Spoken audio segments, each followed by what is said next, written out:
ಪ್ರಿಯ ವೀಕ್ಷಕ ಬಾಂಧವರೇ, ಸರ್ವರಿಗೂ ನಮಸ್ಕಾರ. ನವರಾತ್ರಿ ಸಂಪನ್ನಗೊಳ್ಳುವಂತಹ ಪರ್ವಕಾಲದಲ್ಲಿ ನಾವಿದ್ದೇವೆ. ಪ್ರತಿಪದೆಯಿಂದ ಮೊದಲ್ಗೊಂಡು ನವಮಿಯವರೆಗೆ 9 ದಿನ 9 ಸ್ವರೂಪದಲ್ಲಿ 9 ದಾನವರನ್ನು 9 ರಾತ್ರಿ 9 ದುರ್ಗೆಯರಾಗಿ ಸಂಹಾರ ಮಾಡಿದ 9 ದಿನಗಳು ಈ ನವರಾತ್ರಿ. ನವರಾತ್ರಿ ನವ ಎನ್ನುವುದಕ್ಕೆ ಹೊಸ ಎನ್ನುವ ಅರ್ಥ ಇದೆ. ಹಾಗಾಗಿ ಹೊಸತನವನ್ನು ತರುವ ರಾತ್ರಿ, 9 ದಿನಗಳ ರಾತ್ರಿ. ಹಾಗಾಗಿ ನವೋನ್ಮೇಷ ಶಾಲಿನಿಯಾಗಿರುವ ಒಂದು ಗುಣ, ನಮ್ಮ ಒಳಗಿರುವಂತಹ ನವೋಲ್ಲಾಸವನ್ನು ಪ್ರಕಟಗೊಳಿಸುವುದಕ್ಕೆ ಪ್ರೇರೇಪಣೆ ಪ್ರಚೋದನೆ ಕೊಡುವಂತಹ ದಿನಗಳು ಅದು ನವರಾತ್ರಿ. ನವರಾತ್ರಿಯ ಇಡೀ ಸ್ವರೂಪಗಳು, ನವದುರ್ಗೆಯರ 9 ಸ್ವರೂಪಗಳು ಕೂಡ ಅತ್ಯಂತ ಸಾರ್ಥಕತೆಯನ್ನು ಪಡೆಯುವಂಥದ್ದು 9ನೇ ಸ್ವರೂಪದಲ್ಲಿ. ಹಾಗಾಗಿ ಅದು ಎಲ್ಲವನ್ನೂ ಸೇರಿಸಿರುವಂತಹ ಸಿದ್ಧಿ, ಎಲ್ಲವನ್ನೂ ಸೇರಿಸಿಕೊಂಡಿರುವಂಥ ಸಿದ್ಧಿಯೂ ಹೌದು. ಮತ್ತು ಆ ಅಷ್ಟರವರೆಗಿನ 8 ರೂಪಗಳೇನಿವೆ, ಆ 8 ರೂಪಗಳು ಪಡೆಯುವಂತಹ ಪ್ರಸಿದ್ಧಿಯೂ ಹೌದು. ಹಾಗಾಗಿ ಸಿದ್ಧಿ ಪ್ರಸಿದ್ಧಿಗಳೆರಡರ ಒಂದು ಸಂಯುಕ್ತ ರೂಪ ಅದು ಸಿದ್ಧಿಧಾತ್ರಿ. ಮಾಣಿಕ್ಯ ವೀಣಾಂ ಉಪಲಾಯವಂತಿ ಮಧಾಲಸ ಮಂಜುಳ ವಾಗ್ವಿಲಾಸ ಮಾಹೇಂದ್ರ ನೀಲರ್ಜುತಿ ಕೋಮಲಾಂಗಿ ಮಾತಂಗ ಕನ್ಯಾ ಮನಸಸ್ಮರಾಮಿ ಎಂಬುದಾಗಿ ದೇವಿಯನ್ನು ಆರಾಧನೆ ಮಾಡುವ ನಾವು ಸಿದ್ಧಿಧಾತ್ರಿಯ ಮುಖೇನ ಒಂದು ಸಿದ್ಧಿಯನ್ನು ಪಡೆಯುವುದಕ್ಕೆ ಪ್ರಾರ್ಥನೆ ಮಾಡುವಂತಹ ಸುಗಳಿಗೆ ಪ್ರಾಪ್ತ ಆಗುವಂಥದ್ದು. ಸಿದ್ಧಿಧಾತ್ರಿ, ಸಿದ್ಧಿಯನ್ನು ಧರಿಸಿರುವವಳು, ಧಾರಣೆ ಮಾಡಿರುವವಳು. ಸಿದ್ಧಿಧಾತ್ರಿಯ ಮುಖ್ಯೋದ್ದೇಶವೇ ಸಿದ್ಧಿಯನ್ನು ಕೊಡುವಂಥದ್ದು. ಏನಿದು ಸಿದ್ಧಿ? ಮಾರ್ಕಂಡೇಯ ಪುರಾಣದಲ್ಲಿ 8 ಸಿದ್ಧಿಗಳನ್ನು ಉಲ್ಲೇಖಿಸಲಾಗಿದೆ. ಅವುಗಳಿಗೆ ಅಷ್ಟಸಿದ್ಧಿಗಳು ಅಂತ ಹೆಸರು. ನಮ್ಮಲ್ಲಿ 8 ಎನ್ನುವ ಸಂಖ್ಯೆಗೆ ಪುರಾಣಗಳಲ್ಲಿ ಬಹಳ ಮುಖ್ಯವಾದ ಸ್ಥಾನ ಇದೆ. ಹೇಗೆ ತುಳು ಜನಪದದಲ್ಲಿ 7 ಎಂಬ ಸಂಖ್ಯೆಗೆ ವಿಶೇಷವಾದ ಸ್ಥಾನ ಇದೆಯೋ, ಹಾಗೆ 8 ಎಂಬ ಸಂಖ್ಯೆ ನಮ್ಮ ವೈದಿಕ ಪುರಾಣಗಳಲ್ಲಿ ಮುಖ್ಯವಾಗ್ತದೆ. ಅದು ಕೃಷ್ಣ ಜನನ ಆಗಿರ್ಬೋದು, ಅಥವಾ ಪುರಾಣಗಳಾಗಿರ್ಬೋದು, ಅಷ್ಟಾದಶ ವರ್ಣನೆಗಳಾಗಿರ್ಬೋದು, ಹೀಗೆ ಬೇರೆ ಬೇರೆ 8 ಎನ್ನುವುದನ್ನು ಇತರ ಸಂಖ್ಯೆಗಳ ಜೊತೆ ಸೇರಿಸಿಕೊಂಡು ಅದು ಮುಖ್ಯವಾದ ಸಂಖ್ಯೆ ಅಂತಲೇ ಪರಿಗಣಿಸ್ತದೆ. ಈ 8ಅನ್ನೆಲ್ಲ ಮುಗಿಸಿ 9ನೇ ಹಂತಕ್ಕಾಗುವಾಗ ದೇವಿ ಸಿದ್ಧಿಧಾತ್ರಿಯಾಗಿ ಪ್ರಕಟಗೊಳ್ತಾಳೆ. ಈ 8 ಐಶ್ವರ್ಯ ಇರುವ ಹಾಗೆ 8 ಸಿದ್ಧಿಗಳು: ಗರಿಮ, ಲಘಿಮ, ಮಹಿಮ, ಅಣಿಮ, ಇಂತಹ 8 ಸಿದ್ಧಿಗಳು ಬರ್ತದೆ. ಈ 8 ಸಿದ್ಧಿಗಳು ಕೂಡ ಬೇರೆ ಬೇರೆ ಕೃತಿಯಲ್ಲಿ ಬೇರೆ ಬೇರೆ ಉಲ್ಲೇಖಗಳು ನಮಗೆ ನೋಡಲಿಕ್ಕೆ ಸಿಗ್ತದೆ. ಇಂತಹ ಅಷ್ಟಸಿದ್ಧಿಗಳನ್ನು ಕೊಡುವವಳು ಸಿದ್ಧಿದಾತ್ರಿ. ಬೇರೆ ಯಾರಿಗೂ ಬೇಡ, ಸಾಕ್ಷಾತ್ ಶಿವನಿಗೇ ಅಷ್ಟಸಿದ್ಧಿಗಳನ್ನು ಕೊಟ್ಟವಳಂತೆ ಸಿದ್ಧಿದಾತ್ರಿ. ಹಾಗಾಗಿ ಶಿವನಿಂದ ಅನುಗ್ರಹ ಪಡೆದವಳು ಮತ್ತು ಶಿವನಿಗೆ ಅನುಗ್ರಹ ಮಾಡಿಕೊಂಡು ಅಷ್ಟಸಿದ್ಧಿಯನ್ನು ಕೊಟ್ಟವಳು ಸಿದ್ಧಿದಾತ್ರಿ. ಶಿವನ ಬಹಳ ವಿಶೇಷವಾದ ಒಂದು ಪರಿಕಲ್ಪನೆ, ಅದು ಬರಿಯ ಪುರಾಣಗಳ ಉಲ್ಲೇಖ ಮಾತ್ರ ಅಲ್ಲ, ಒಂದು ದೇವತಾ ಸ್ವರೂಪವಾಗಿ ಆರಾಧನಾ ಯೋಗ್ಯ ಮಾತ್ರ ಅಲ್ಲ, ಇಡೀ ಪುರಾಣದಿಂದ ಸಿಗುವಂತಹ ಒಂದು ಜಗತ್ತಿನ ಸ್ಥಿತ್ಯಂತರದ ಸ್ವರೂಪವಾದ ಅಥವಾ ಸ್ತ್ರೀ ಪುರುಷರ ಸಮಾನತೆಯ ತಾತ್ವಿಕ ರೂಪವಾದ ಅರ್ಧನಾರೀಶ್ವರ ಕಲ್ಪನೆ. ಅರ್ಧನಾರೀಶ್ವರ ಕಲ್ಪನೆ ಎಂಬುದು ಪ್ರಕೃತಿ ಮತ್ತು ಪುರುಷರ ಸಂಲಗ್ನವಿರುವ ಒಂದು ರೂಪ.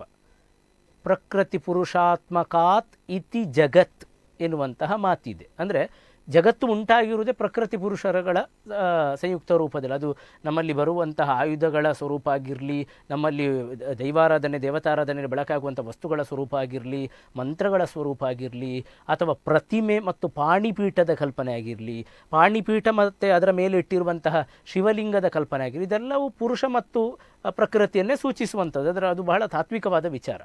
ಇಂತಹ ಪ್ರಕೃತಿ ಪುರುಷದ ಸಂಕೇತ ಆಗಿರುವಂತಹ ಅರ್ಧನಾರೇಶ್ವರ ಸ್ವರೂಪಕ್ಕೆ ಮುಖ್ಯ ಪ್ರೇರಣೆ ಕೊಟ್ಟವಳೇ ಸಿದ್ಧಿಧಾತ್ರಿ ಎನ್ನುವುದು ಕಲ್ಪನೆ. ಸಿದ್ಧಿಧಾತ್ರಿ ಚತುರ್ಭುಜೆ, ಶಂಖಚಕ್ರ ಗದಾ ಪದ್ಮ ಪಾಣಿಯಾದವಳು. ವಿಶೇಷವಾಗಿ ಶಂಖಚಕ್ರ ಗದಾ ಪದ್ಮ ಎನ್ನುವುದು ವಿಷ್ಣುವಿನ ಅಲಂಕಾರ. ಶಿವನಿಗೆ ಅನುಗ್ರಹ ಕೊಟ್ಟವಳು, ಶಿವನಿಗೆ ಸಿದ್ಧಿ ಕೊಟ್ಟವಳಂತ ಒಂದು ಶಿವ ಕಥೆಯಲ್ಲಿ ಮುಖ್ಯ. ಆದರೆ ಶಂಖಚಕ್ರ ಗದಾ ಪದ್ಮ ಮತ್ತು ಪದ್ಮಾಸನ ಸ್ಥಿತಳಾಗಿ, ಅಂದರೆ ತಾವರ ಮೇಲೆ ಕುಳಿತವಳಾಗಿ, ವಿಷ್ಣು ಕಥೆಯಲ್ಲಿ ಕೂಡ ಅಂದರೆ ನಾರಾಯಣಿಯಾಗಿ ಕೂಡ ಸಿದ್ಧಿದಾತ್ರಿ ಮುಖ್ಯಳಾಗ್ತಾಳೆ. ಈಕೆ ಮುಖ್ಯವಾಗಿ ಆಗಮೋಕ್ತಳು ಮತ್ತು ಸಾತ್ವಿಕ ವಿಚಾರಗಳಿಗೆ ಪ್ರೇರಣೆ ಕೊಡುವವಳು. ಮನುಷ್ಯನಿಗೆ ಬೇಕಾಗಿರುವಂತಹ ಅಂತರ್ಶಕ್ತಿಯನ್ನು ಉದ್ದೀಪನಗೊಳಿಸುವಳು ಮತ್ತು ಪೂಜಾ ಫಲವನ್ನು ಪ್ರಾಪ್ತಗೊಳಿಸುವಳು, ಬ್ರಹ್ಮಾಂಡ ವಿಜಯವನ್ನು ಪ್ರಾಪ್ತಗೊಳಿಸುವಳು. ಅಂದರೆ ನಮಗಲ್ಲಿ ಒಂದು ಮಾತಿದೆ, ಇಡೀ ಪೂಜೆಯ ಫಲ ಎನ್ನುವುದು ಮಂಗಳಾರತಿಯ ಸಮಯದಲ್ಲಿ, ಮಂಗಳಾಚರಣೆ ಸಮಯದಲ್ಲಿ ಪ್ರಾಪ್ತಂತೆ.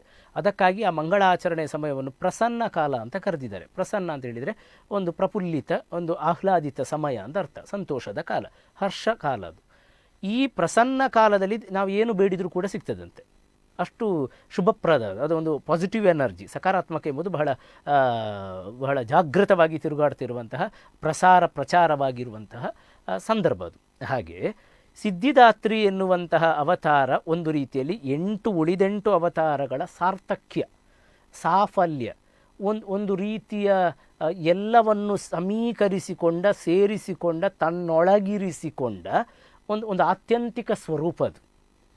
ಆ ಆದ್ಯಂತಿಕ ಸ್ವರೂಪ ಎಂಬುದು ಪ್ರಸನ್ನ ಕಾಲದ ಒಂದು ರೂಪ. ಹಾಗಾಗಿ ಉಳಿದೆಲ್ಲ 8 ಅವತಾರಗಳ ಸಿದ್ಧಿಗಳು ಧಾರಣೆಗೊಳಿಸಿರುವವಳಾದ ಕಾರಣ ಆಕೆ ಲಕ್ಷ್ಮಿಯಾಗಿಯೂ ಸರಸ್ವತಿಯಾಗಿಯೂ ಕಾಳಿಯಾಗಿಯೂ ಮುಖ್ಯವಾಗಿರುವಂತಹ ದೇವಿ. ಅವಳಲ್ಲಿ ಪ್ರಾರ್ಥನೆ ಮಾಡುವುದರ ಮುಖೇನ ಈ ನಮಗೆ ಬೇಕಿರುವಂತಹ ಅಷ್ಟೈಶ್ವರ್ಯಾದಿ ಸಿದ್ಧಿಗಳು ಮತ್ತು ಇತರ ಎಲ್ಲ ವಿಧದ ಸಿದ್ಧಿಗಳು ಪ್ರಾಪ್ತ ಆಗ್ತದೆ ಎಂಬುದು ಶಾಸ್ತ್ರೋಕ್ತವಾದ ವಿಚಾರ. ಈ ದಿನ ನವರಾತ್ರಿಯ ಈ ಕೊನೆಯ ಗಳಿಗೆಯಲ್ಲಿ ಸಿದ್ಧಿದಾತ್ರಿಯನ್ನು ಆರಾಧನೆ ಮಾಡುವುದರ ಮುಖೇನ ನಾವೆಲ್ಲ ಒಂದು ರೀತಿಯ ಪ್ರಸನ್ನ ಕಾಲದ ಪ್ರಸನ್ನ ಭಾವದಲ್ಲಿದ್ದೇವೆ, ಸಂತೋಷದ ಗಳಿಗೆಯಲ್ಲಿದ್ದೇವೆ, ಸಂಭ್ರಮ ಸಡಗರದಲ್ಲಿದ್ದೇವೆ. ಒಂದು ರೀತಿಯಲ್ಲಿ ನವದುರ್ಗಾ ದರ್ಶನದ ಸಾರ್ಥಕ. ಲೋಕವೇ ಹೇಳುವ ಹಾಗೆ ಪ್ರಥಮಂ ಶೈಲಪುತ್ರಿ ಚ, ದ್ವಿತೀಯಂ ಬ್ರಹ್ಮಚಾರಿಣಿ, ತೃತೀಯಂ ಚಂದ್ರಗಂಟೇತಿ, ಚತುರ್ಥಂ ಕೂಷ್ಮಾಂಡೇತಿ ಚತುರ್ಥಕಂ, ಪಂಚಮಂ ಸ್ಕಂದಮಾತೇಚಿ, ಷಷ್ಠಂ ಕಾತ್ಯಾಯಿನಿ ಚ, ಸಪ್ತಮಂ ಕಾಲರಾತ್ರೀತಿ ಮಹಾಗೌರಿ ತಥಾಷ್ಟಕಂ, ನವಮಂ ಸಿದ್ಧಿದಾತ್ರೇಚಿ, ನವದುರ್ಗಾ ಪ್ರಕೀರ್ತಿತ. ನವದುರ್ಗ ಪ್ರಕೀರ್ತಿತ, ನವದುರ್ಗೆಯರ ಪ್ರಕೀರ್ತಿ, ಕೀರ್ತಿ ಅಂದರೆ ಒಳ್ಳೆಯ ಹೆಸರು, ಅಂದರೆ ಶ್ರೇಷ್ಠ ಅಂತ ಅರ್ಥ. ನವದುರ್ಗೆಯರ ಶ್ರೇಷ್ಠ ಹೆಸರನ್ನು ಕೀರ್ತಿತ, ಹೇಳೋಣ, ಕೀರ್ತಿಸುವೆವು. ಹಾಗಾಗಿ ಇವತ್ತು ಆ ನವದುರ್ಗೆಯರ ಪ್ರಕೀರ್ತನೆ ಮಾಡುವುದಕ್ಕೆ ಬಹಳ ಒಳ್ಳೆಯ ಸುಗಳಿಗೆ, ನವರಾತ್ರಿ ಸಂಪನ್ನಗೊಳ್ಳುವಂತಹ ಕಾಲ, ಸಾರ್ಥಕ್ಯ ಪಡೆಯುವಂತಹ ಕಾಲ, ಸಮಾಪನಗೊಳ್ಳುವಂತಹ ಕಾಲ.